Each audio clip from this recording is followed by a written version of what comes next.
সম্মানিত ভিউয়ার্স, আসসালামু আলাইকুম।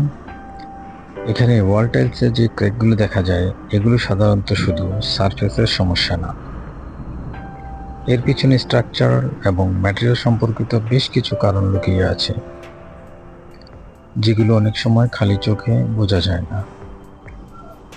আর এগুলি আমরা সাধারণ মানুষেরা একেবারেই জানি না বা বুঝতে পারি না।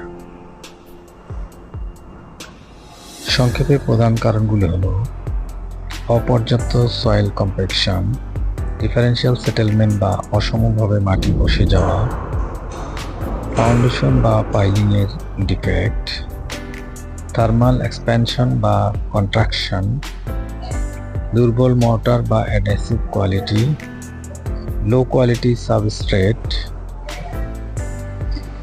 মর্টার বা প্লাস্টারের শ্রিঙ্কেজ ক্র্যাক ইত্যাদি। অতএব কোনো নির্মাণ কাজ শুধু মিস্ত্রির উপর নির্ভর না করে একজন অভিজ্ঞ ইঞ্জিনিয়ারের সঠিক তদারকি ও পরামর্শ অনুযায়ী করা খুবই জরুরি। এতে আপনার শখের কোটি টাকার ভবন ও মনোমুগ্ধকর বাগান সহ সম্পূর্ণ স্থাপনার স্থায়িত্ব ও নিরাপত্তা অনেক বেশি নিশ্চিত হয়।